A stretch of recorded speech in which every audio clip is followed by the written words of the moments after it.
All right, we are live. What's going on?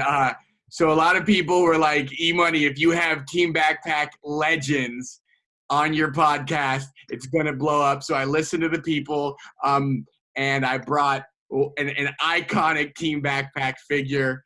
He also happens to be of the Caucasian descent.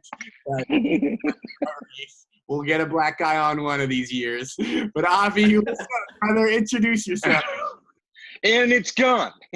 Hi, my name is Obvi. All my handles are What Up Obvi, Instagram, Facebook, SoundCloud, etc. I am a rapper, songwriter, fashion enthusiast. Yes. I read about a book every week and a half. Really? I write poetry.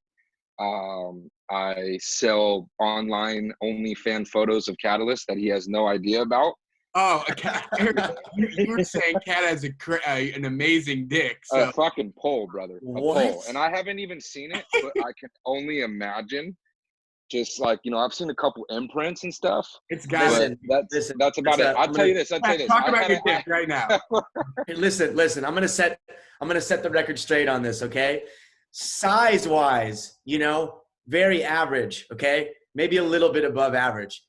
I got a slight curve up, man, and I think that works magic for me with the ladies. Slight curve up. This? Is it like this or is it like this? Does it like upwards? Right. Okay. Then you're like, that's cool.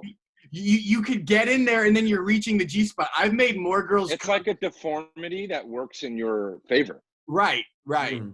And the thing is, I've made more girls come fingering them than actually. Well, I promise we'll talk about Team Backpack, but just bear with me. I've made more girls come fingering them than actually fucking them because you get to curve your fingers, but your dick actually, and you told me that you make girls squirt. I've never made a girl squirt before. Anyways. When I told Kat what a squirt was, he then was kind of slightly upset about, like I told him it has a lot of urine in it. And he's like, well, I guess that's not a great thing anymore. Yeah. I remember when he made a girl squirt, he's like, I haven't washed my sheets in 2 years because it reminds me of her. Really, it just had this chick's urine. Yeah. I had this inside joke with Kat where I probably approached him like 50 times about this. I told him that I was going to make him wear costumes and just jack off in front of a camera, and we were going to sell them on Pornhub. Kat, be honest, I probably told him that like 60 or 70 times. And just being completely honest right back at you, the more and more time that passes in my music career in my life, the more and more I think that that's actually a possibility. Bro. So from like, if this wasn't being a possibility before, this is where it's at now. And then when it gets up to here, then we're doing it full on. Who cares? Fuck it, right? And I'll be his pimp, and I'm not really going to be like one of those pimp and pimp, like the guys that like take 60% and gives him 40. I would just take a clean 10% to make him feel like his music career is still continuing. You could be the pimp, and you could just pimp out rappers and get rappers to sell dick. Bro, come on, that's fucking fantastic. Who wouldn't want a Team Backpack cockpick? Bro, I can't say the guy's name, but one of my friends is like he manages OnlyFans accounts and he makes great money, and that's a job that is like a fruitful occupation, being an OnlyFans manager. I have a question. Do you have to be naked on OnlyFans accounts? No, not at all, dude. I know a lot of girls who don't post nudes, but okay, this is the cycle of an OnlyFans girl. The first month or 2, 3 months, no nudes, they just post, and then they realize, wait, I can make 10 times the amount of money I'm making if I show a tit. Yeah. And then it's just slow, and then the next thing you know, they're doing hardcore shit because they're like, well, it becomes a thing where they don't post nudes, but they're like, if you have $150 for me, I'll send you and only you a video of me fingering myself. Don't ask me how I know this shit. Right. On Tinder a few times in my life, and I've had a couple people, they match with me. I'm like, oh, okay, she's pretty. Fucking 17 seconds later, here's my OnlyFans. Oh my God, bro! I'm like, come on, dude. Like, do you look at my picture and say that guy's a fish? I'm gonna get him to whack off to me? Like, there would be no way.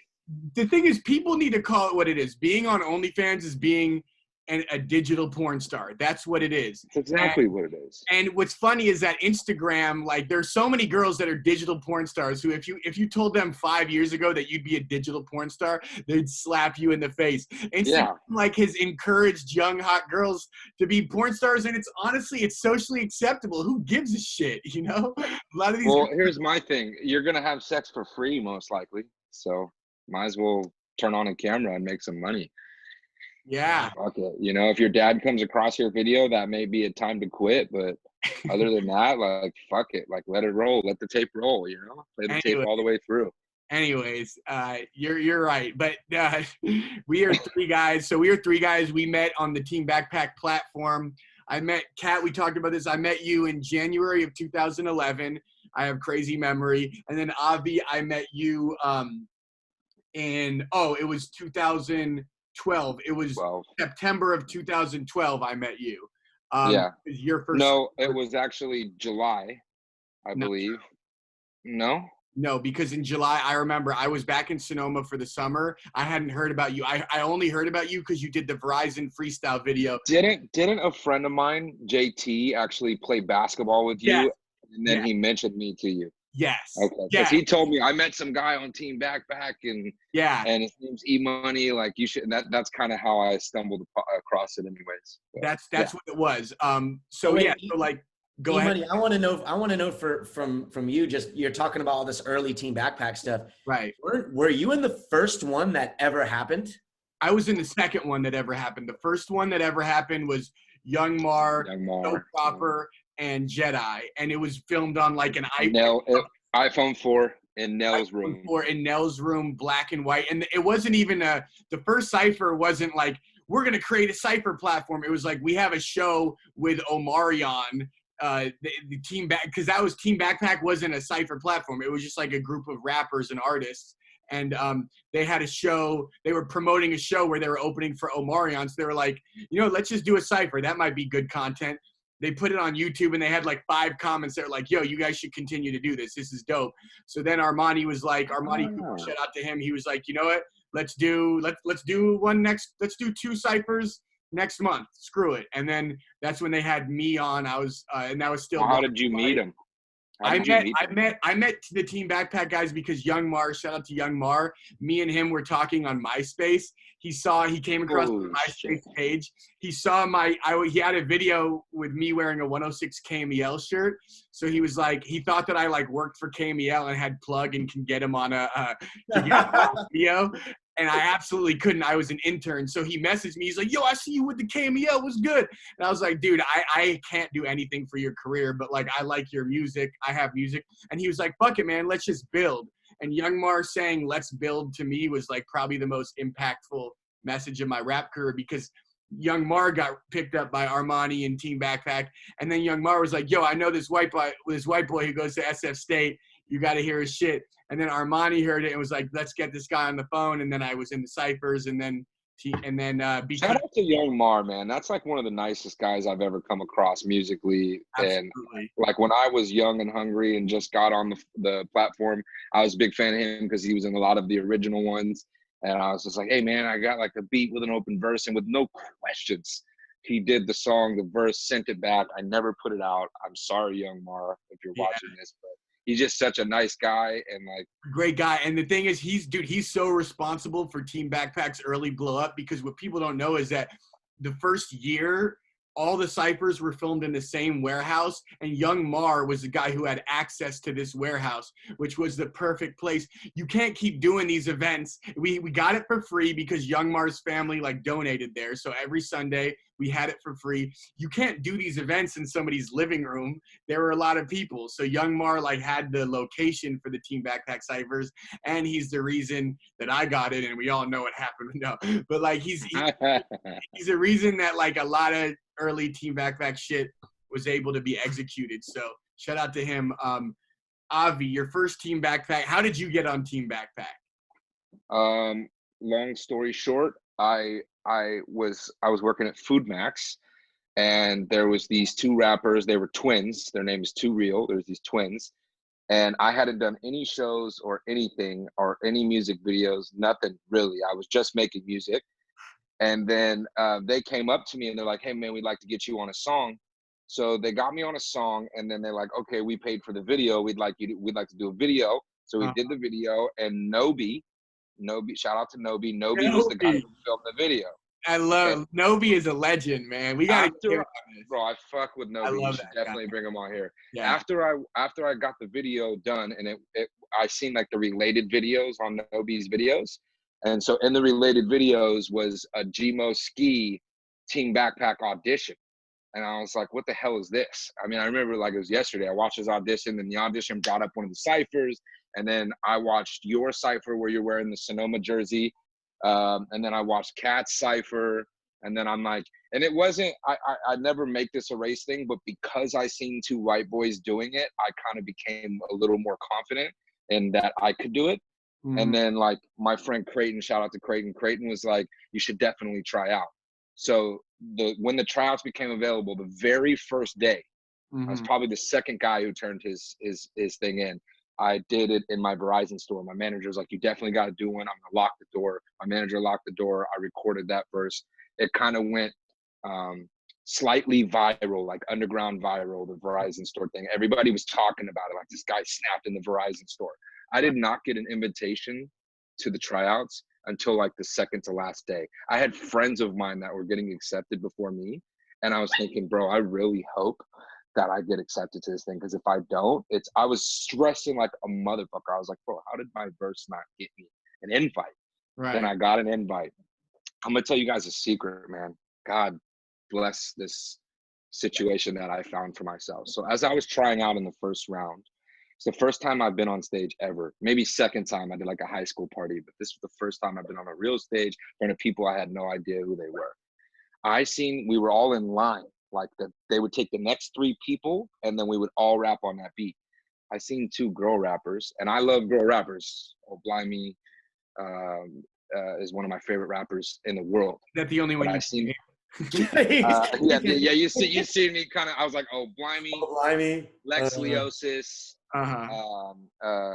That's my two favorites. Lil Kim? No, not Lil Kim. But I shout out to Lil Kim. But I seen these two girl rappers, and I positioned myself in between them, so I could be a part of that three, because like I seen a couple people's auditions that were in that line, and I was like, if I'm in this category, it might be harder for me to stand out. Right. So I try to get myself in a position to stand out. And I spit my first verse. And because I had like 6 people there that were coming to support me, their crowd noise made everybody else, I think, go a little crazy. And I remember spitting my, I think it was a bar about Butters. I said, I'm Professor Chaos and no, that's not a stab to Butters. And Gmo Ski. Yes, like, I was a judge. I remember I was sitting. I was sitting right next to Gmo, and when you said the South Park line, because I've never seen Gmo react like that to a bar. Shout out to Gmo Ski, one of the best rappers we know. Dude, I still listen to his music all the time. He's just a great dude. But then the thing is, everybody respected Gmo so much, and they still do. But like back, wasn't Gmo the first ever? So when Team Backpack started doing like online auditions, I think Gmo was the first ever. Dude, because I was the second, and I remember watching, and Gmo was first, and I always wanted to tell people I was the first audition winner ever, but Gmo was the first. Gmo, and because it was like everybody used to audition online, and then we would just like go to my apartment, watch all of them, and decide the first one. We just decided the top 3 out of the 100 who applied or whatever. And what was so funny is Gmo's verse was so foul, we had never heard anything like it. And, like, I'm not going to lie, I was like, dude, should we really put this guy on the cypher? Like, he is foul. And then shout out to Nelson. Nelson Silva was like, fuck you guys, I'm leaving Team Backpack if you don't put him in the cypher. Nelson was fighting for Team That's hard, bro. So, because I was just like, we all didn't see the vision, and we didn't realize how dope he was, because it was just like the shit he was. It's always hard to see a vision when it's new. It's because horrorcore stuff, I wouldn't even categorize him as horrorcore, because his bar level is so high and his play on words is so high that just because he throws a little raunchy fucking thing here and there, that doesn't mean he's a horrorcore rapper. It just means he talks about some nasty shit.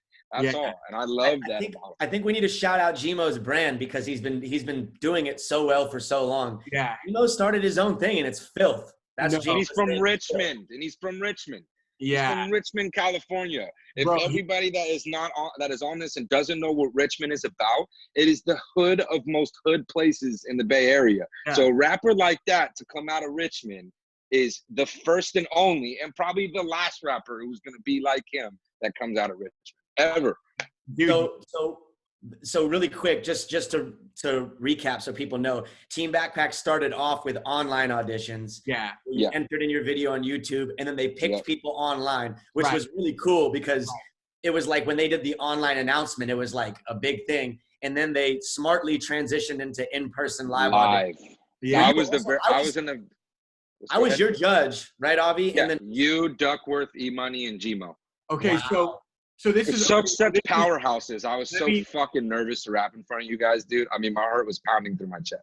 Yeah. So this is what happened was, yeah, for the first like 3 ciphers, people audition online and we would just choose the top 3, 4 and say, hey, you're invited. But then the first live audition that we did was actually in my apartment in my living room where we brought Protocol. That's where we brought A1 in. Rest in peace, Protocol. Rest in peace, Protocol. It was A1, C+. There were some legends who came. Smoothie Baby, who's like who's like Sage the Gemini's right-hand man. He came into my apartment. Like, it was a crazy day. So we filmed those, and then we had like the top 24, narrowed it down to the top 4, and then we Right. had an event over the summer. And that was, Avi, before you were involved. We had an event over the summer where those top 4 winners were in a cipher. We called it the Winner's Cipher. It was C+, A1, Peoples, and there was one more, I think. You know what's crazy is I've gotten to be with pretty much the most legendary backpack rappers. I got a cipher with Cat. I got a cipher with you. I got 2 ciphers with Cat. 2 ciphers with you. A cipher with Young Mar. A cipher with Ilmac. A cipher with Gmo. A cipher with Peoples. And I got one with Chris Rivers. So like all levels of legends that like came through the stream, I have ciphers with all of them. I'm ridiculously blessed on that. I'm Right. almost positive. I had one with oh man, how am I forgetting his name right now? Dude, Showbanger. I have one with Showbanger too. So And if you guys watch the cipher with me and E-Money, you could just see him looking at me the whole time, like, what oh the yeah, fuck is with this guy? Showbanger had the craziest energy in the early ciphers. bro, He's one of my favorites. shout out to all the camera people, Nell, Mike, Dreddy, Charles, everybody that was involved. Those early ciphers, man, had a nostalgia to them and an energy and a vibe that was incredible. I am so blessed. The day after I won, I went and got this tattooed. It's the original Team Backpack emoticon, Wow. same colors, purple and black. Wow. And yeah, it was the very day after. You guys remember I the Showbanger Neo the Gift? Yeah, cipher? and he Yeah. Bro.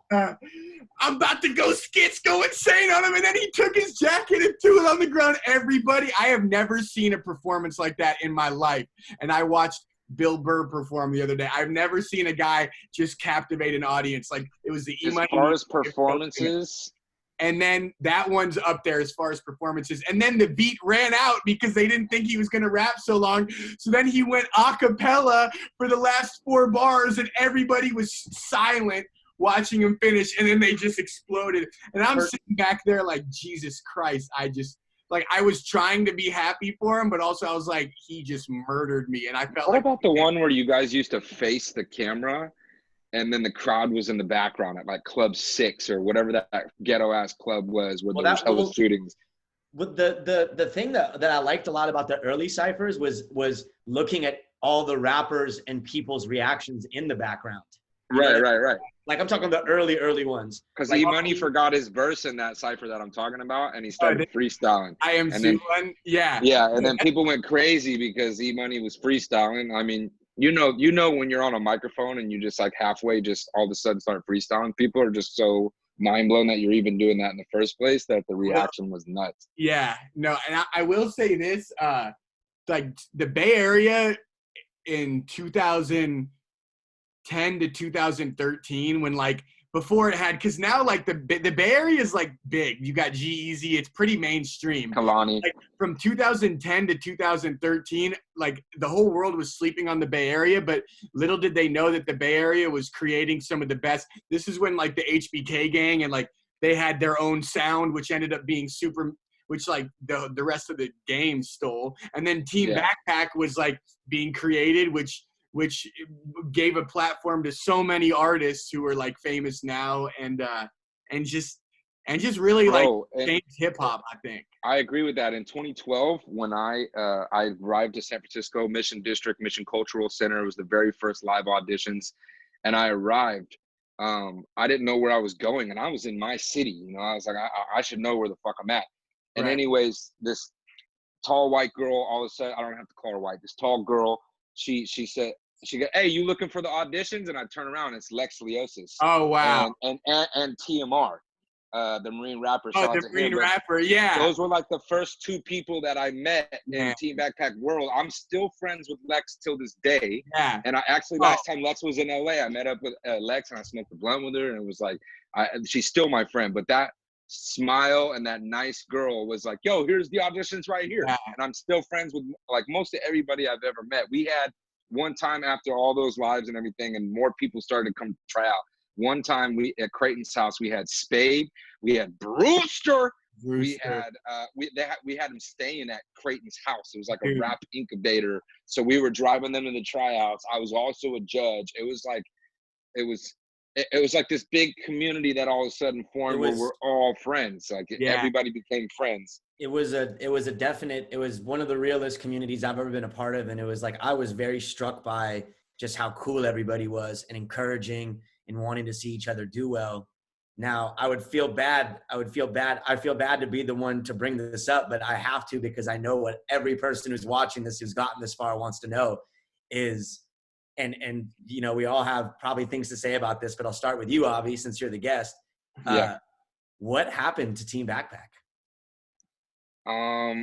Let me throw a side note in before I talk about this.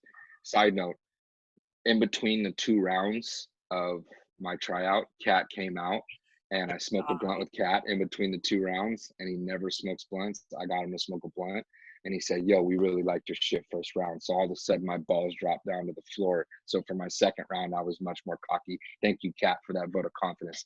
Let's go into the question that Cat asked. What happened to Team Backpack? I mean, I can write a book if I really wanted to about the situation, because of all the amazing things it brought for all of us. But at the same time, I really feel like it was it almost like it split in half between all the higher ups. We'll just call them the round table. Between the round table, one table wanted to go one way or stay one way, and the other side of the table wanted to go the other way. So like, I think for some people, and you guys could probably agree with this, sometimes branching out and getting bigger when you're already big can be difficult for like people. They don't want to keep branching out and bringing more people in, and they kind of want to keep like the core there. Mm-hmm. And I won't say names or nothing, but on one side of it, it was trying to think forward, trying to get the future to go a certain way, which I respected. And on the other side of it, there was people that were just like, we don't want to involve those people, or we want to go this way or stay this way. Right. And I think that some of the people at the round table, they just couldn't see eye to eye, and it caused a riff. And then that riff just kind of caused it to like them to stop talking. Right. And when that started to happen, like when 2 curators or people that are responsible for something so great and big go the separate way, and then people start picking sides and things like that, it becomes difficult to run any company. It's happened in my life with the first group I was in musically. It's happened with Alien Family, where thank God me and Kat are still friends, but when you start to think differently, when you usually think the same, it makes keeping things together very difficult. So what I would say happened to Team Backpack is just a difference in where they wanted to go. Now there's a lot more details that I would have to save for maybe an in-person conversation. The shitty thing about us doing this podcast and trying to be interesting and exciting is I mean, it's hard because we're all friends with these people, man. You know, Yeah. and I'm gonna be completely real with you. Like, I'm more friends. There's two main guys. We'll say A and D, okay, instead of B. And I'm closer friends with the D person. He's been more a part of my career recently, and we've talked more, and he's called me every once in a while. I see what But you I did there. still have a lot of love for the A person. So for me, it's hard because I have love for both of them. But man, Yeah, it's oh really man, hard when D tells you things and then A tells you things, and both of them were fucking huge for your career. And How are you supposed to even have that conversation with either one of them? It's like and almost impossible. I got something to say. The thing is, what people don't know about Team Backpack too is that Team Backpack, like the people who made Team, like we were the faces of Team Backpack. When people watched Team Backpack, they would see us rapping, but what they didn't see were all the behind the scenes people, like having meetings and really making it happen. The videographers, Yeah. the editors, the guys doing all the graphics, the marketing, the guys doing the social media posts. And that was Team Backpack. We were like the talent. They were like basically the owners of Team Backpack. Both respectively, both couldn't exist without each other. Absolutely. Like you could go call a bunch of famous rappers and pay them money to be on ciphers, and that would have been dope, and I think people still would have watched. But I think kids that are coming up and they want to rap, they want to see guys that were small town guys or people that just never had a chance to shine it otherwise get their shine. Like Right. my town was like, they wanted to fuck with Team Backpack so tough after I won, all of a sudden my whole town's trying out. And that felt good to me. And that's the same thing that happened when I watched you and I watched Kat. It was like, okay, these guys look regular. No offense, but these guys look regular. They don't look these guys any type of special human. well, but then they open up their mouths and I'm like, yo, then that means I can do it. So right. that's And what that's what was we offered that to the Team Backpack family. 100%. And then just going back to like what really happened to Team Backpack, another big thing was that people assumed that Team Backpack was rolling in the dough or was a successful company because they think that popularity just equals being rich, but it's not like that at all. Team Backpack was not making money. All of these guys were just doing this for the love. I mean, yeah, they're monetizing a few YouTube videos, but the thing is, okay, you look at like a successful YouTube vlogger who like makes his own vlogs. He's getting more views than Team Backpack ciphers were, and he's doing 3 videos a day. And he's getting millions of views, and he's just barely, like a lot of those people are barely scraping by. So you have the Team Backpack monetization, and they have to split it between so many different people. So that's really not that much money. There was a time I was an admin of the Team Backpack Facebook. Right. And my job and responsibility was like to do like engaging posts or to go through the inbox and see what people were messaging. I'm telling you right now, I mean, at least at a minimum, they missed out on about not missed out, but refused on about $20,000 to maybe $100,000 of just people saying, I'll pay you $500 to post my video. 100%. So there was an opportunity for Team Backpack to make a ton of money through like being just like every other Facebook page, but they kept like super true to only posting the content they wanted to post and denied all of that money. I mean, not even once, bro. Not even once. Dude, 100%. When you have that big of a platform, you could easily monetize, but that means kind of selling out and like and compromising your integrity. Team Backpack really didn't compromise its integrity, besides the Mountain Dew thing. But like that was it. Remember? Like, that was hilarious. The Mooney Cypher, they had like Mountain Dew rap battles that I hosted. That was the funniest shit I've ever witnessed in my life because they had these guys who were bad, like bar spitters who had to put Mountain Dew in their raps against each other. This was 2016. So one guy was like, you so whack. It was like Pitch Black versus Baja Blast. So he's like, this is a middle finger to Pitch Black. I come in your crib and let that Baja blast.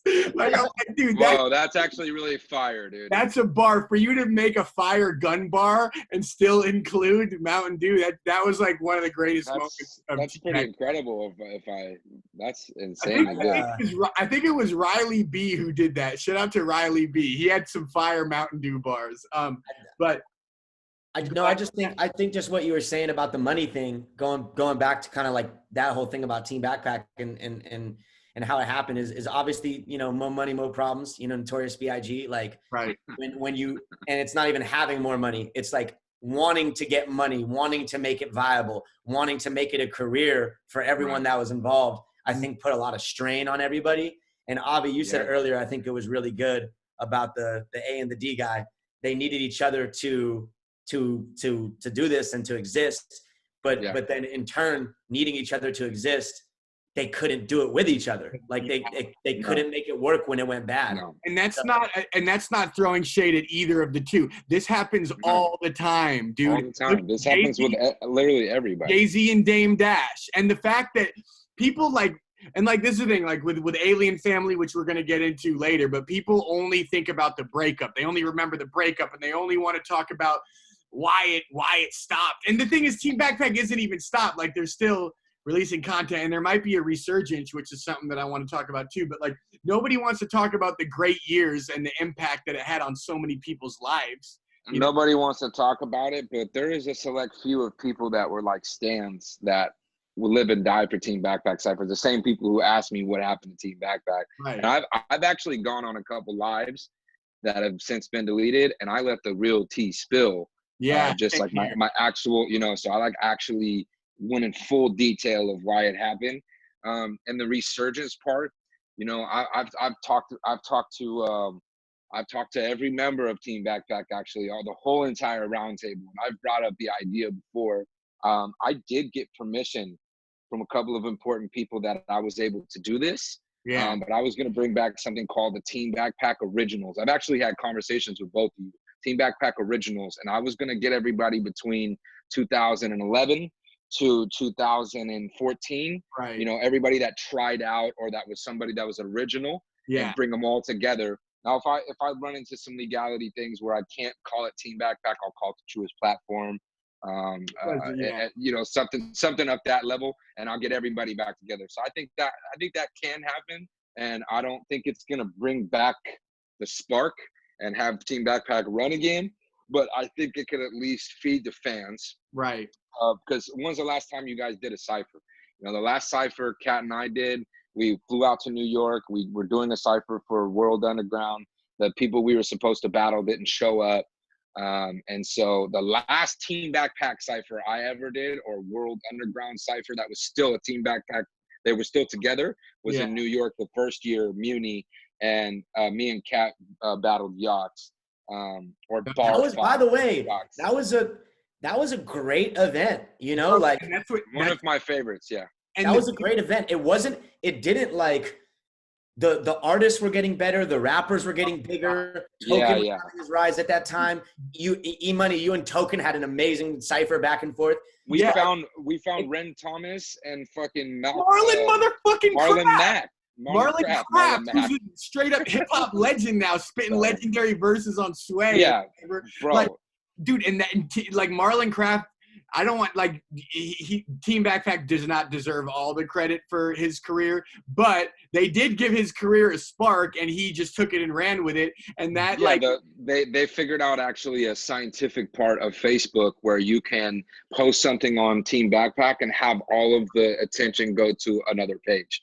Right. So there was actually a pretty nice spark to help, but when you spit that good, all you ever need is light anyways. Exactly. And sorry, Marlon Craft, if you're watching this, I called you Marlon Mack. That's a running back for the Indianapolis Colts. I'm very sorry. I don't know why I did that. I know who you are. I've listened to all your projects. But yeah, we found a lot of great talent even in the last run. We really did. And the last run is Team Backpack together. We found a lot of good talent. And we weren't even judges. This was the first time Can we talk quickly? Hold on. Sorry to interrupt you. That's fine. Can we talk quickly about the last event that was World Underground? Oh, God. After the Backpack thing dissolved? Hold on. This is something people are going to want to hear about because there is tea that nobody even knows. This has never been. Do you remember that guy who kept coming up to you and whispering? He said, "Hey, yeah." Man, okay. So first of all, this is okay. Give it context. This is 2016 is the event that we were talking about where we found Marlon Craft and Red. Muni. Yeah, Muni. And then 2018. Then 2017 they did it in LA, and it was like, wow, what the hell happened? And then I wasn't even invited. I wasn't invited either. Then 2018. Kat was there. Yeah, Kat was there, but I actually showed up when it was ending, so. Yeah, so 2018, this was pretty much like the final like big event for Team Backpack where it felt like a shell of what it used to be, honestly, and it just was kind of sad to be there. That was when I did my cipher with Mad Squabbles, which was like my last ever cipher. Your guys' people didn't even show up. Anyways, Kat, what were you gonna say? I want to know what happened with you and your verse on that last event, Emoney. Oh, okay. That's a good question. So going into, first of all, that's another thing. Team Backpack for 2016 and for 2018, I got flown out there and pretty much like in 2016 got my Airbnb paid for. So if you think about like, yeah, they're taking money from, or, you know, they're getting money from artists who are auditioning, but it's like all the, like the amount of money that went into these events, they weren't. I can assure you, they went into debt for these events. They didn't take your. People were like, they're robbing us for 100 and blah.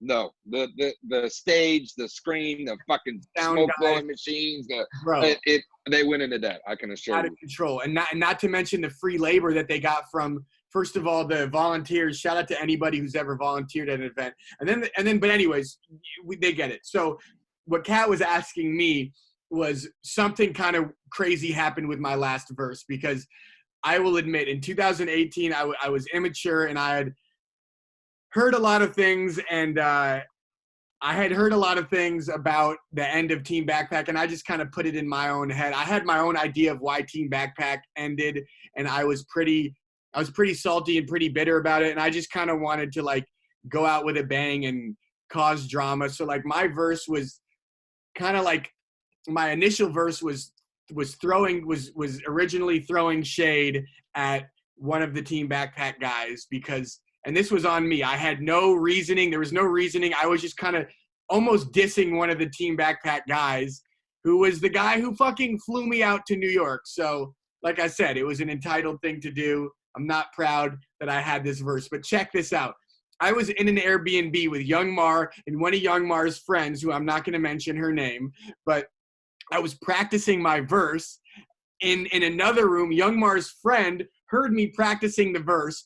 She heard that I was dissing the Team Backpack guy. So then she calls the Team Backpack guy. And he's like, yo, you need to get a hold of Emoney. He's dissing you in his verse. Oh my God. And it's not. So she basically snitched on me, which I'm glad she did in the long run. So then I get a call from this guy, from the Team Backpack guy.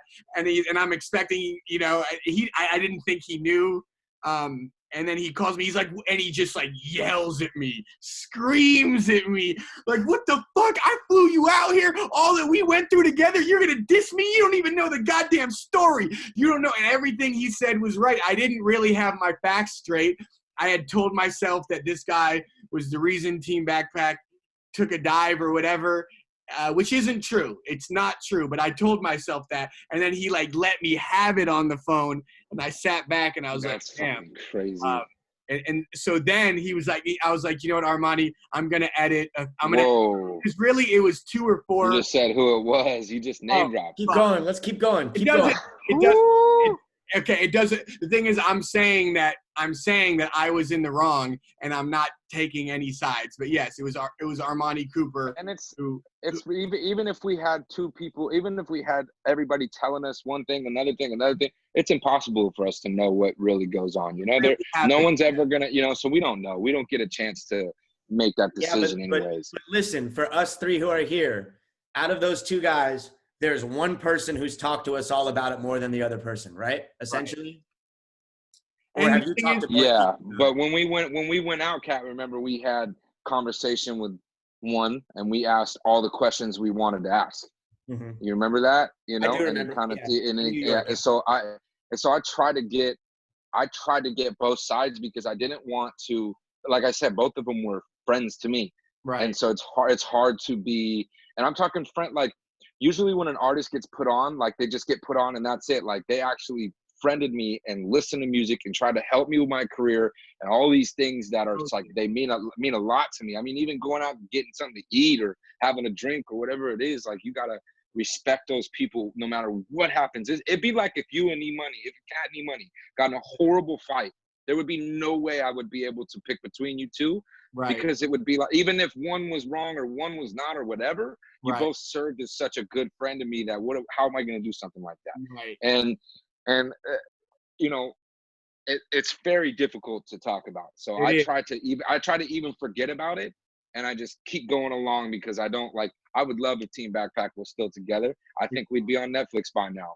You know, I really do, and I think we'd have our own show, and I think millions and millions and millions and millions of people. We would probably become a record label. We could have been signing people, and we would have blown up to a level that we didn't think was even imaginable when it started. So, you know, and that's what I think would have happened. So it's actually kind of sad, you know. So Yeah. and But yeah, I want to say something really quick. I just want to say, like at the end of the day, you know, like, Avi, I agree with you. It could have been huge. We don't know what could have happened.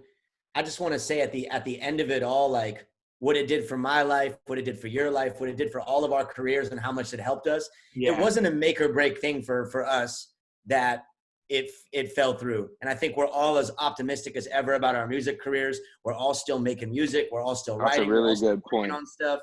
Emoney's got an album coming soon. Just dropped a video. We're Cat doing just dropped things. an album. It's not make or break. It did nothing at the end of the day but help us. So Right. if Armani and Dev are watching this, and you know, Mike and Dreddy and Charles, whoever, you know, anybody I forgot, I'm sorry. If any of you guys are watching this, I have nothing but love for those memories that we shared. For all of you. What we did, and it did nothing but help my life and my career. So if anything, it almost needed to happen for us to get a next step, a next leg up. And I don't even want to say it's like we had to have that sacrifice for me to take my career seriously. But I was so invested in the Team Backpack that I seen it as my top priority. So my music fell second, when really I should have been worrying about that just as much. But it went away.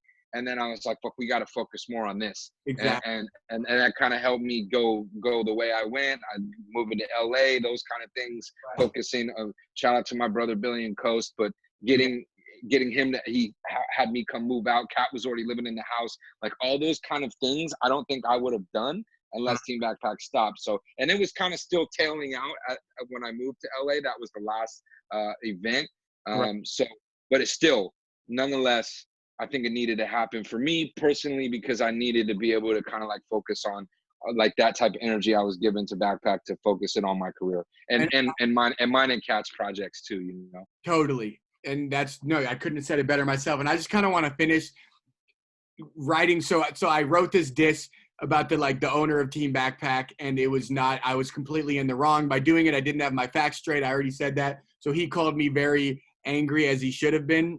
And it was totally a blessing in disguise that this girl snitched on me because I would have ruined my relationship with him, and I wouldn't have like ever lived it down. So basically what the original, it was just like one line in the verse, but it was like, my girlfriend just broke up with me. Nothing you could say that could come from me. I've been at rock bottom, made a thing under me, and not one suggestion sound fun to me, especially going out to NYC so all you people could watch me MC for a platform that I helped build but couldn't help me with an Airbnb, which sounds very like entitled and like they already flew me out, and now I'm like you're literally rehearsing your verse in the Airbnb. Yeah, so but they didn't pay for the Airbnb. I'm just kidding. But I'm glad. So I spit that for the guy, and he was like, dude, you have no idea what's happening with Team Backpack. This is pure speculation. He's like, and he was fucking livid with me, and we ended the conversation saying that we loved each other, and then I changed it to so all you people could watch me MC. I proved I could rap. If I whip out my dick, maybe then they gonna put me on TMZ. And then yeah, that's iconic. I like that. And yeah, I just for a while there I was just bitter about the way that it ended.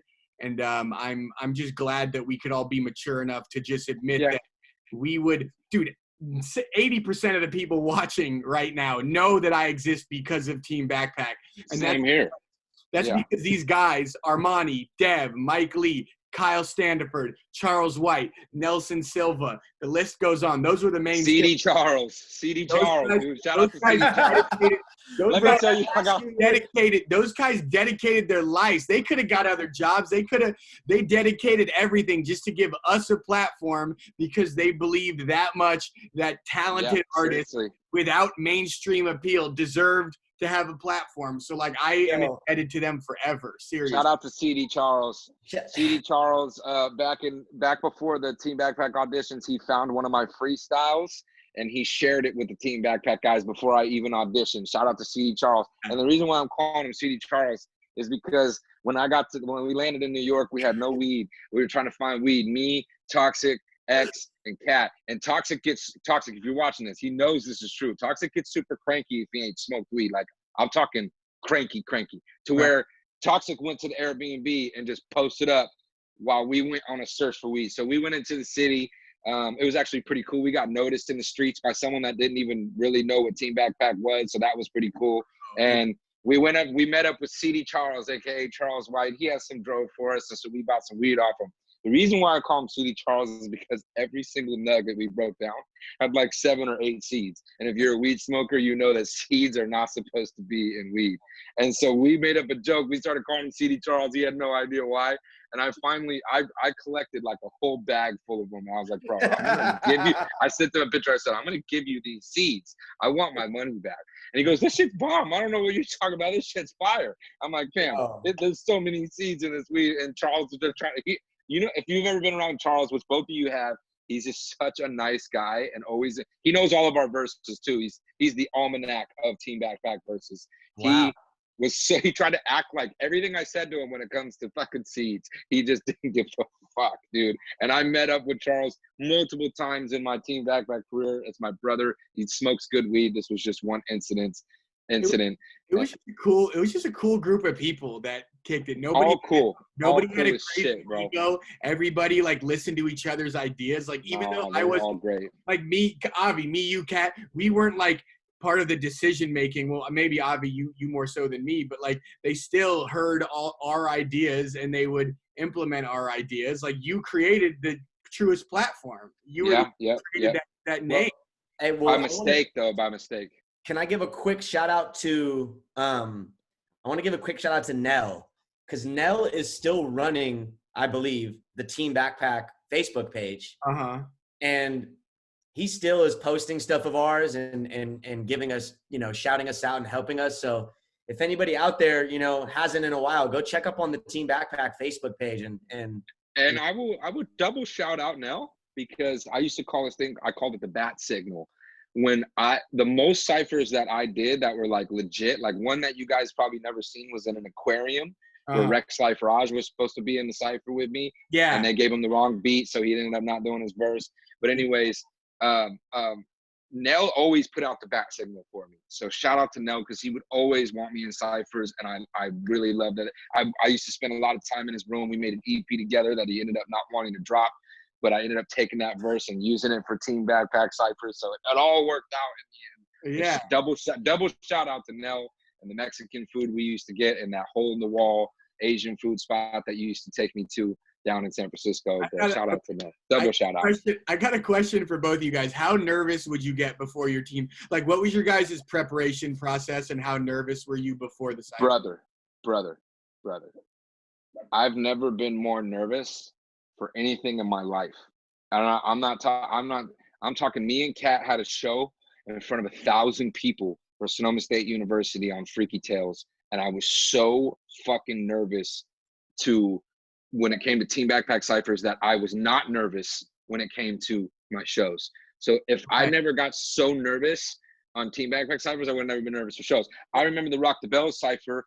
Kat was pacing. I was pacing. Emoney was laying down on the grass. I was breathing.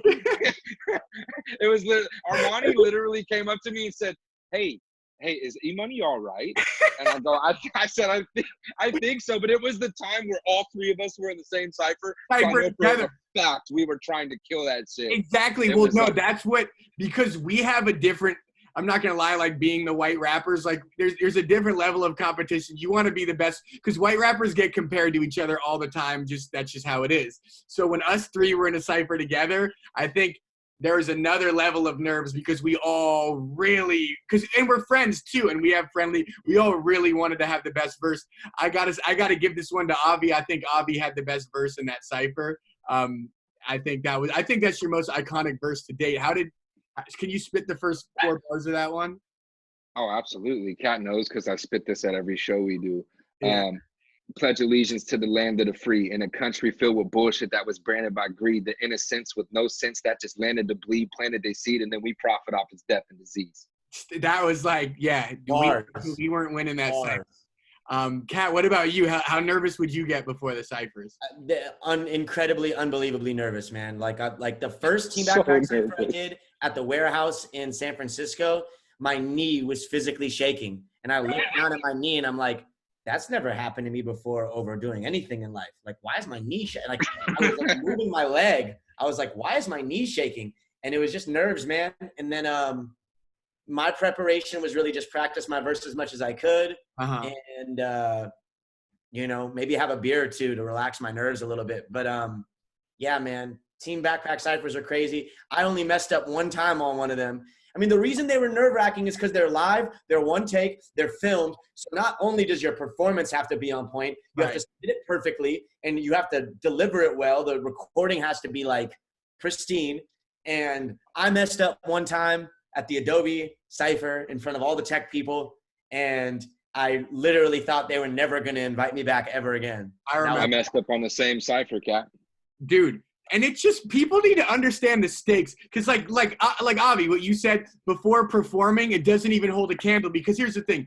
If you screw up a performance and don't have the best live performance, in 4 days, people are going to forget about it. If you screw up a Team Backpack cypher, the people that were there, they're going to forget about it 5 days later. And then you're going to forget about it and get it out of your head. Then 3 weeks later, it's on the internet forever. And every single day, new people are watching you have the worst moment of your rap career. And they're letting you know because Team Backpack fans, as we all know, are very vocal. And if you fucked up, they would write paragraphs about how they know. Money, most Team Backpack fans thought it was like we got extra takes too. Not realizing that it was one take, I think would make it like, oh, he's not supposed, but bro, one take. And there was only one cipher where I did an outside cipher, the power kept going out. So I got second chances and third chances. Right. But every single cipher was live and was so fucking nerve-wracking. And that Adobe cipher that Kat is talking about was a bunch of tech heads. Yeah. One of the most innovative companies in the world. Shout out to Phil. I love Phil to death. And it was so nerve-wracking because these are people who like don't probably listen to rap as their first choice. I mean, I'm not judging them. They maybe do, but it didn't look like it, at least if I was judging a book by its cover. It didn't look like it. And they were so close to us. It's the closest that anybody has ever been. And I'm talking about they were like maybe 4 feet away from the microphone. And it was a big crowd too. And then, of course, both me and Kat mess up. So we're like kind of frustrated in the background. You can go watch the cypher and see that we're both kind of in our heads. Yeah. And then Jeff Turner comes on. And Jeff Turner spits a fucking verse from a Bible. And all of a sudden you're fucking sitting there like, and that's the one where you did Peter pick the pet and it did all the alliterations. And I was like, bro, what the fuck? And then it makes your failure so, bro, me and Kat talked about fucking up for the entire drive home. I mean, it was like silent. And then Billiam was like, it's okay. Like, you guys are fine. You still did your thing. So you got your boy who the right-hand man to my entire career is in your ear like, yo, it's fine, bro. Like, you did okay. And I only messed up 4 bars, so I felt better than Kat did probably. But Kat was like, man, Kat, remember that drive, brother? Do you remember that drive? I want to say something about that day. And I think this will be a good thing to really summarize, like, what Team Backpack was to all of us and what, like, this is something that people don't know. After that cypher, right, I was obviously distraught. We go over to Nell's house, right? Everyone who was there for Adobe was there. We're over at Nell's house, right? And we're all hanging out, just having a good time, talking, shooting the breeze, freestyling, whatever. And all of a sudden, I don't know what happened, but somebody was like just started doing something. And then the next person this is out of nowhere. The next person came in and was like, whoop, whoop. And all of a sudden, out of nowhere, there's like 15 people in this room. Every single person is doing a different thing in this beat. And we made like a live, like Indian chant all together in the room. Awesome. And That it was one of like the funniest things, Kat. I'm so happy you remembered this. every single person in the room was doing something. And there was an energy in that room that was incredible. And to cap it off, Nell was upstairs. The guy whose house we were in was upstairs making some food. And he comes downstairs and opens the door and just looks at us. And we all stop. And he just looks and goes, what the fuck is wrong with you guys? Or something like that. And Dude, you remember looking over you? After that, I wasn't even that sad about my verse anymore, to be honest with you, man. Bro, that was one of the best times of my life, Kat. I'm so happy you brought that shit up. You know Mike Lee. You're great friends with Mike. You remember looking over at Mike, and Mike was like on the edge of the bed going, doom, doom, doom, doom, and Kat's all, and we're all stomping our feet and clapping I mean, you're seeing like, Kat's right. There's like seriously 10 or 15 of us, all on key. Everybody just on beat. Everybody just like, but the fact you just look over to Mike Lee. Mike Lee's having and you know Mike, bro. You know his body language, and you're seeing him have the best time of his life. He's literally, and he's like hanging over on the edge. Bro, I looked over at one point at Jeff Turner, and he was like, no. Bro, that's what I wanted to say. Jeff Turner just had another level of just epicness to him, where every time you were around him, you knew you were going to be outshined. And if you were in a conversation and you thought you brought up a great point, he would bring up an even better point. If you're spitting a freestyle, you think you killed your verse. Jeff Turner not only killed his verse, but then he freestyles a hook where he's singing beautifully. Like, and then he's rapping when he's not rapping. He was like, bro, shout out to that Bose. Plug to Team Back. He started the Street Cipher. He did, and he carried that Bose around to give people a chance that maybe weren't even making it in the main cipher to have a cipher outside, because he cared more about the people than, I mean, we all cared about him, but he cared more about the people than any of us. And he would make sure that he would put his face out in the crowd and rap with everybody. Like that was major love, and that's one of the main reasons I love Jeff. Yeah, man, I think we all love Jeff, and I just like miss. That's the main thing I miss. I don't miss doing the ciphers. I just miss being around you guys and like freestyling and just like shooting the shit and like talking about our verses. And that's like Pat, you brought this up in the last episode. Like you miss the locker room. Like when people retire, they miss the locker room and the camaraderie. And it was every time that like all of us MCs got together. Like the time we filmed the Hitchhiker Cypher with Token, shout out to Token and Passionate MC.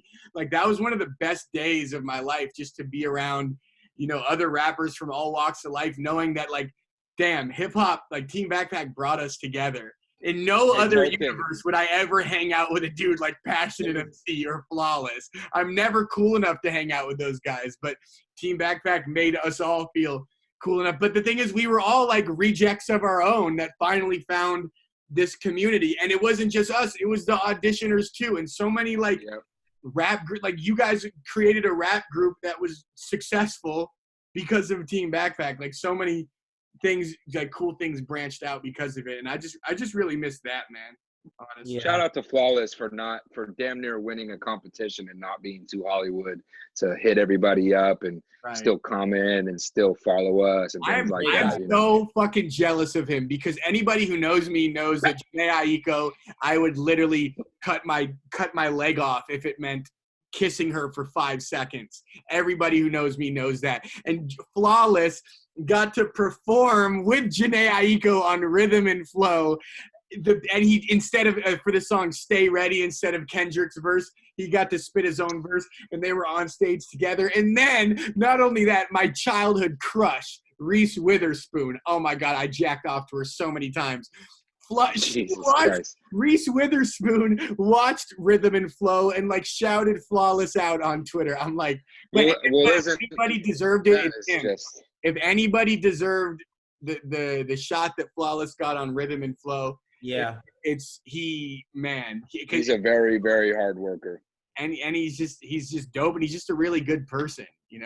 I remember for one of the Team Backpack events, I was staying across the hall from him, and then that's how I got to know him, and we like shot the shit with each other. And then like he messaged me the Tuesday after, he was like, "Hey, no homo, bro, and don't take this the wrong way, but do you think me and you kind of like hit it off this weekend?" And I'm like, God, that's just a testament to his. He's just such an awesome dude, man.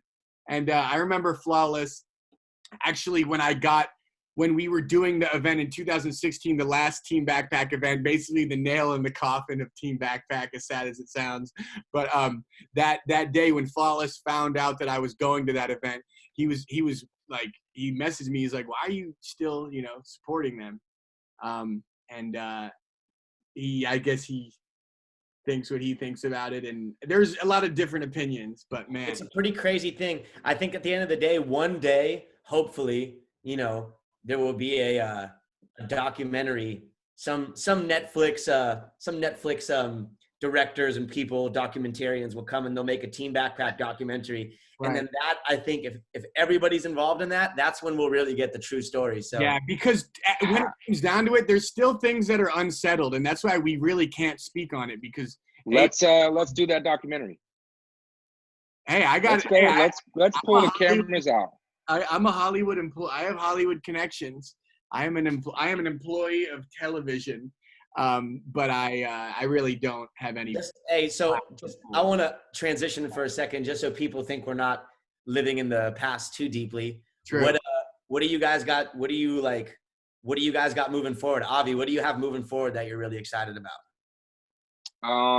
I have a couple of songs. I finally have, in my own opinion, which is probably towards my music the only opinion that matters, but in my opinion and Billion's opinion, I guess, we have a couple of songs where I kind of cracked my code sound wise, more of a rock infused music that I'm going to be coming out with. And I'm I have a couple of labels watching me right now. So if I do good and I do good in the tryout, I can maybe get some sort of deals going on, or a 1-song deal or 2-song deal, EP deal, something like that. But I have some new music coming out that I think is the biggest of my life. Kind of like my actual first presentation as an artist. I know people have heard my songs in the past, but I'm kind of flipping my name to What Up Obvi, because every time I come somewhere or I go online or anything, people are like, "Hey, what's up, Bobby? What up, Bobby?" So I think changing it to What Up Bobby, just kind of like adding a little spice to it as I go forward. But yeah, I'm coming out with that. And then I'm most excited, or a little bit on the same level as excitement as for the stuff that I've been writing for other artists. I have a friend of mine named Seven, who I write with, not for, I write with. And he's dropping an EP, but he's got a big major backing behind it. So, he blows, I blow, and that's a really good feeling. So I'm really excited for that, and excited for all the other artists that I've written for and what they're coming out with. So what, I gotta ask, what's it like to write a song? Because I've never been in a songwriting session before. I don't know even how that works. So what's it like to just write songs for other people? What's the process?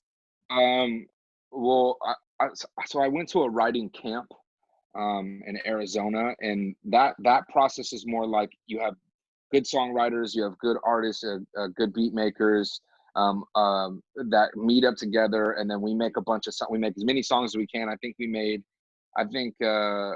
me and one other guy were responsible for 22 records in 3 days. So we did 22 records, and when you're making a song for somebody else, you kind of let go of the conscious, so you're able to just kind of fly things out. Totally. So at writing camps, the artist isn't there, so you work a little more freely. When you're not at the art writing camp, and you're like, I've been in a couple sessions with the artists themselves. Yeah, it's kind of like every mind trying to think of each line to be the best. Yeah. So like, I'll say a line. The artist will be like, "No, I don't like that one." Someone says another line, "No, I don't like that one." I say another one, "Okay, that one's dope. Let's use that." Because obviously every line that Avi says is amazing, right? Yeah. I mean, in this particular song that I'm talking about, I was turned down multiple times, but I just kept swinging. You know me, bro. Right. Kat, you know me, but Kat, you know me as far as a studio session is concerned. If somebody doesn't like what I do, I will keep saying something and keep saying something, keep saying something, keep saying something. So eventually they like what I do. So I don't even give a fuck if you don't like it at first. I'll sing that fucking chorus 30 times until you say, "Okay, that's fire, lay that down." So in a writing circle, it's all these great minds trying to think alike. And I think you guys would make all bar spitting rappers that come from what we come from, make perfect writers for singers, make absolutely perfect writers for singers, you know? I agree with you, but I feel like I would be so bad at songwriting because I don't have the confidence. I'm too insecure. Like, you're the most confident dude I've ever been in a writing session with. You too, Kat. Like, you guys are like, you just commit to it and you just say something and you don't give a shit what people are thinking about the shit you're freestyling and the shit that you're coming up with. With me, I just have a tendency of like, oh no, is this bad? Oh, this is so whack.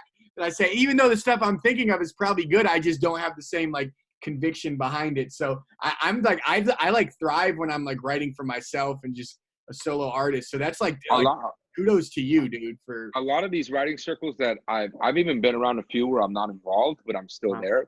I've seen a couple of I'm seeing a lot of rappers are becoming the writers behind a lot of R&B singers. Wow. A lot of rappers. So people that actually are able to, and like I have the guy that kind of like brought me into the circles, Schraben from Texas.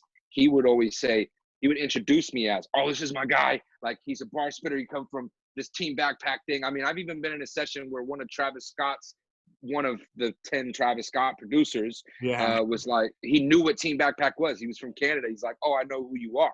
Oh, wow. Yeah, and I even ran into Mad Genius in a writing circle. Mad Genius. I know you guys remember Mad Genius. Yeah, I remember Mad him. He's friends with a lot of friends. Like, one of my guys that I write for, Azul Winters, write with. He's an amazing producer. He's produced hit records for Post Malone, Cardi B, French Montana. He's amazing person. He's great. Shout out to Azul. But Azul brought me. He was like, "Yo, man, I got this guy. He says he knows you. He says he's coming to the cypher or coming to the session." Yeah. And walks in Mad fucking Genius, and I'm just like, no fucking way. And there's footage of Mad Genius like getting me and Kat. Like, Matt has expressed being fans of Alien Family and have like a little footage with us. But anyways, the writing sessions are a lot of fun, bro. I'm really excited to keep being a part of them because like that keeps me on my toes for my own music. It allows me to learn what I'm doing wrong because I learned so much from the guys that I work with and the girls that I work with. When I come back to the studio for myself, it allows me to write music differently because I'm unselfishly learning how to work with somebody else, which allows me to go back to me and do better for myself. What are some of the main things you've learned? Because like you're writing songs for like people who are signed to labels, and like it's funny because you've had this like Team Backpack, which is just underground, independent. You had that phase, and now you're kind of like involved with the music industry. What are some of the biggest differences or like lessons that you've learned? You know what? It's crazy. There's really not that big of a difference. The differences are people just love songwriting in general or love art in general, that if you're just good at what you do, no matter what you come from or how you present yourself musically, like most of these people hadn't like heard my songs, so they just think I'm a songwriter. And then I'll play my songs and I get like, oh, this is you. So like I'm more of like one of the surprising acts. But I think I've learned that there is no judgment in these circles. You would think these record labels and these big studio sessions are these big bad bullies and everybody's trying to fuck each other over. I've only been fucked over once. Out of the 50 songs that I've written, I've only been robbed once. Dude, but it's funny. I'm sorry to cut you, but I feel like because as you say, like people talk about the music industry as if it's so shady, and people you know, people want to say, oh, you're going to get screwed over, dude.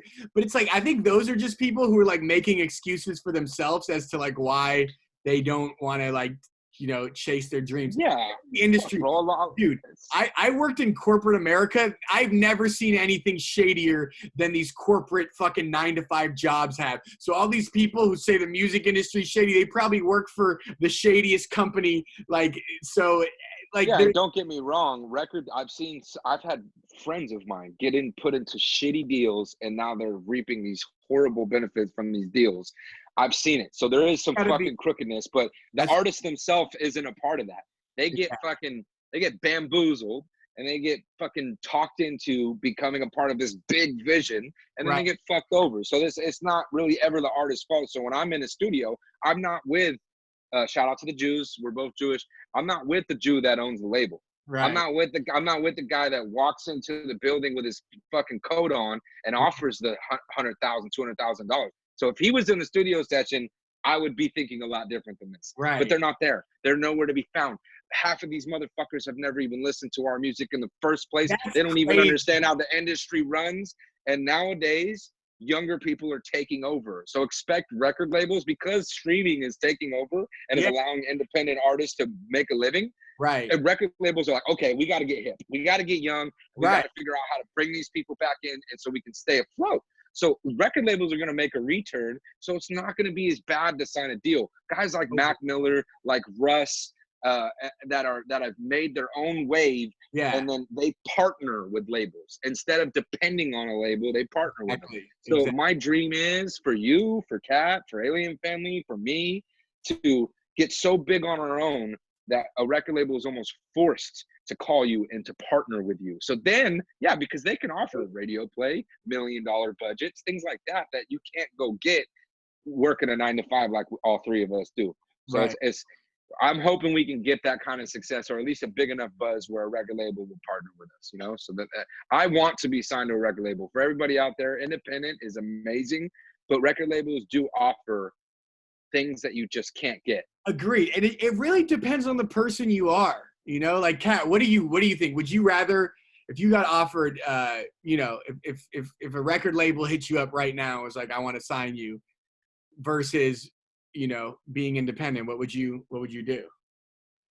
I'd probably sign with a label right now if depending on what kind of offer it was. Right. Obviously, I'd talk. Oh shit! I think we just lost Kat. Holy shit on a nickel. Here, let me. What I could do is I will send him. Oh, he's back. I think we lost you for a sec. You good? Yeah, I don't know what happened. Sorry. All right. Anyways, Wow. as you were saying, I think the Illuminati just came in on me right there or something. As he was talking about it, hold on. Let's pause for just once. How crazy is it what Kat is talking about? right? It's screenshots off. They're watching you, Kat. You're about to get signed, brother. I hope so.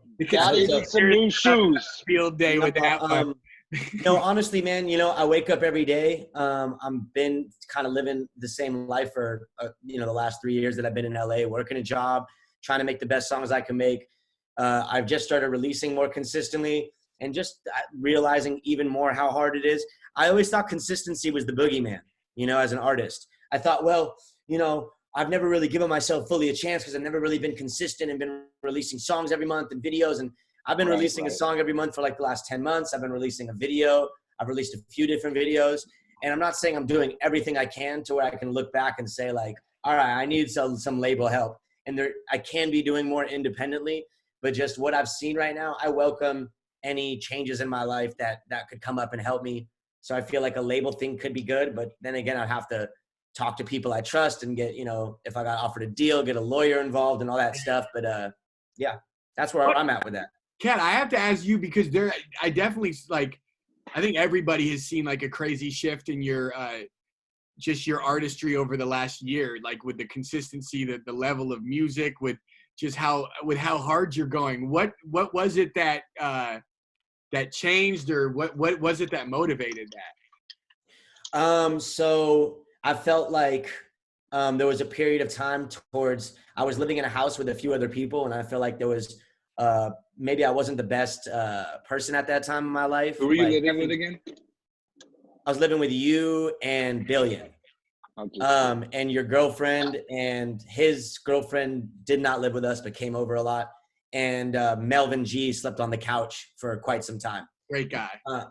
Yeah, well, he's a great guy, but I mean, I don't know. He did some friends of mine have some situations with him that, well, I don't know. Let's not talk about that. Let's not talk about that. What motivated me was just I felt like everybody lost faith in me. I felt like Obvi lost faith in me. I felt like Billion kind of a little bit lost faith in me, which was okay because I was, and it's okay for anybody that lost faith in me at that time. And then this guy, Il Nicky, came through and opened up like a recording studio with Billion, which was really good moves for their careers. And then I just felt like every single day they would all be in the studio working. Avi and Nick went to a writing camp in Arizona together. I wasn't getting invited to anything. I felt like I wasn't getting hit up to do studio sessions. I wasn't getting involved in anything going on. And what really motivated me, honestly, and I'm not saying any of this to say that I'm right. You know what I mean? Like there's reasons for all of this. And also a lot of this is all in my own head. You know what I mean? I'm the only one in my head thinking that this is going on. And to them, they could be sitting here watching this saying like, what the hell is he talking about? But that's how it felt to me. You know what I mean? And I had some financial things happen. I got in a car accident. It was my fault. I owed some lady money. Damn. And then I had to go work 2 jobs. So basically to summarize it, I just was having a really shitty time and I got fed up and I hit up Alexi and I was like, hey man, I'm fed up right now. We had to move out of that house. So it was like, that was coming to an end. Right. So all of that all together, feeling kind of abandoned, feeling like people lost faith in me, you know, realizing my life was in the shitter and it was my fault, really. It was my bad energy, bad attitude, not really working as hard as I could.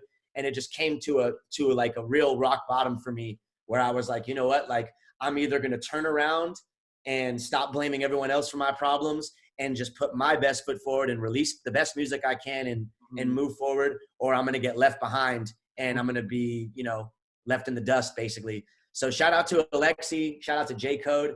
They really like helped me feel my confidence again, Jaff too. And they really like brought me back up. And then we released a project. And then ever since then I said, I don't care if I get 1,000 plays or 50. Right. I'm going to release a song every single month.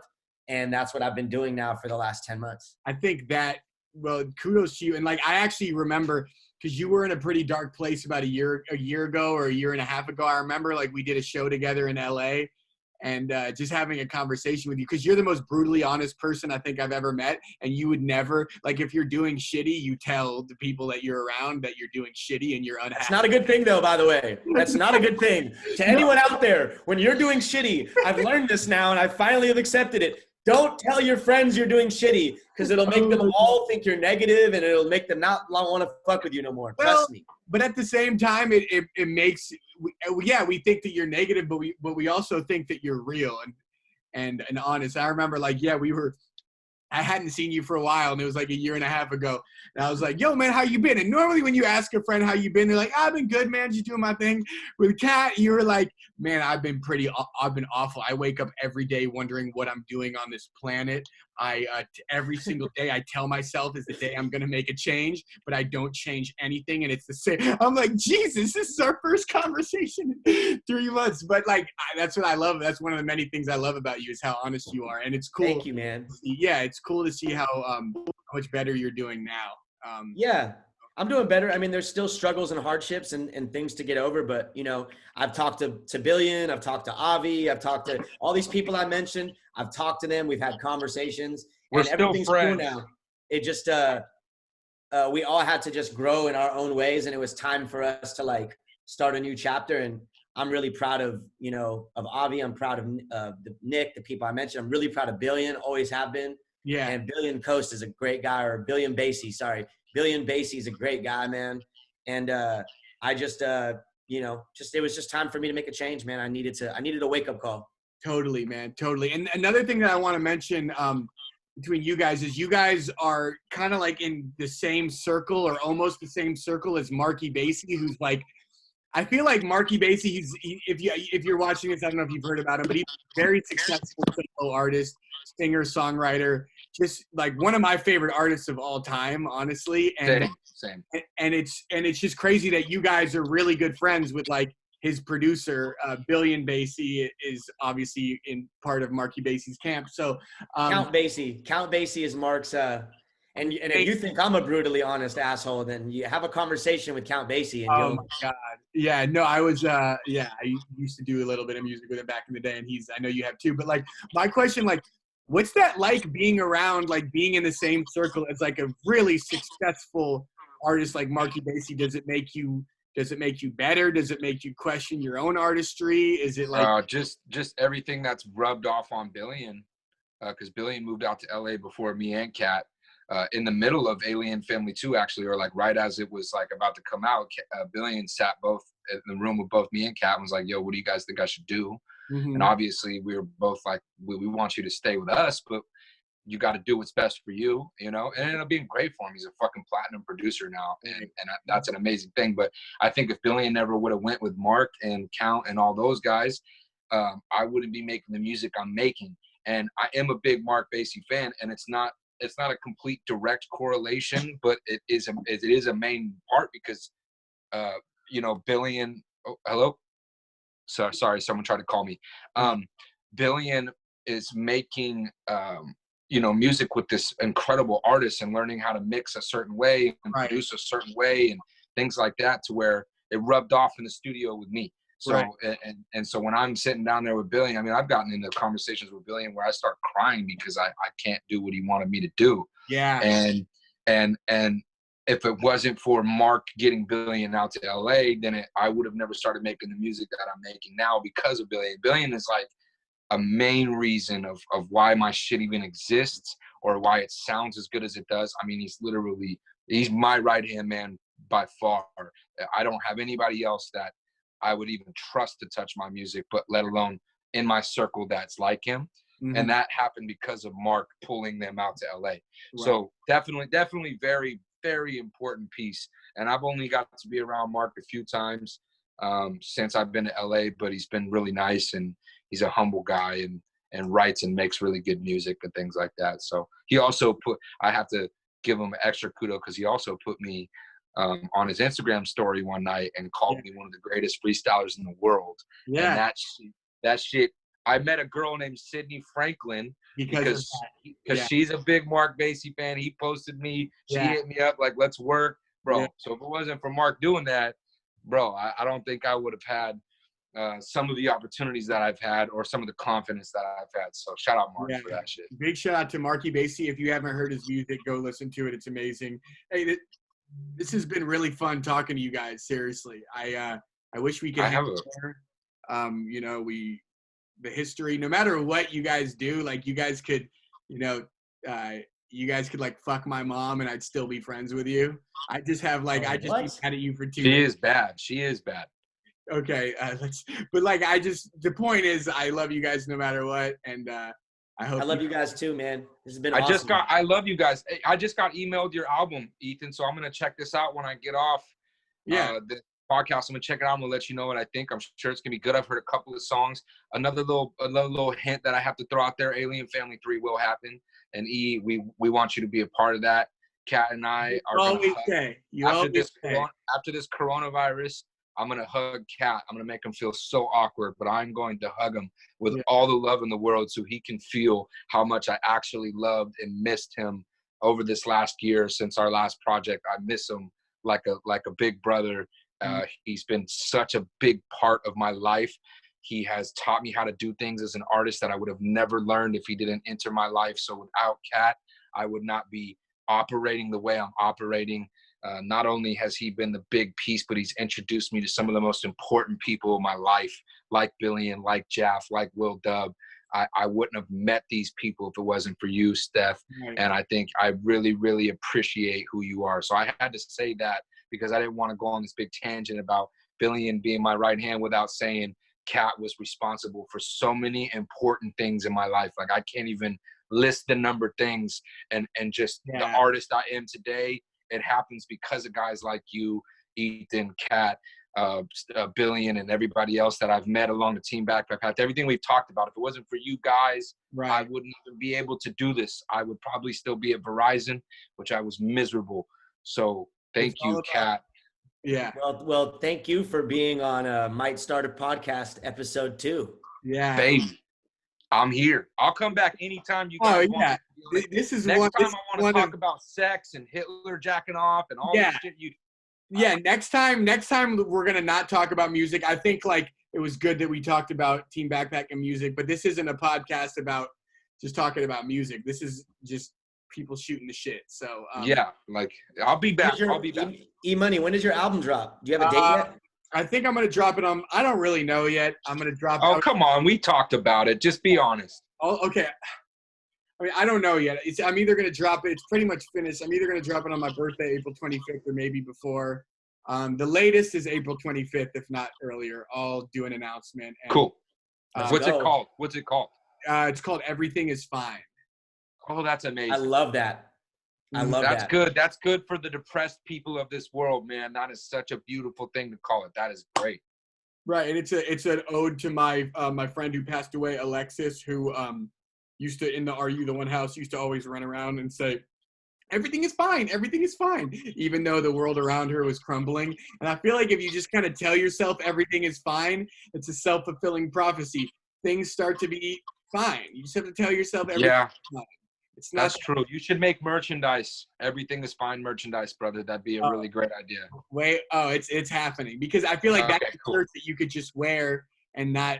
It's not like an Emoney shirt. It's just a shirt that it's generally a cool shirt. So I just had an idea real quick. Yeah. Everything is fine across the shirt with not a full smiley face, but just the mouth.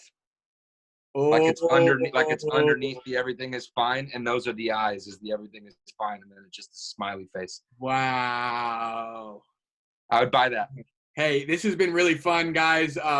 We'll talk soon, and if you wanna, I'm gonna link the music. I'm gonna link Obvi's music and Thank the you. page, and make sure to shoot him a follow and throw him some love. We'll see you guys next time. Okay. Hey, see you guys. Thank you for having me. Appreciate it. You got it, brother. Peace. All right. Fuck you guys. Bye.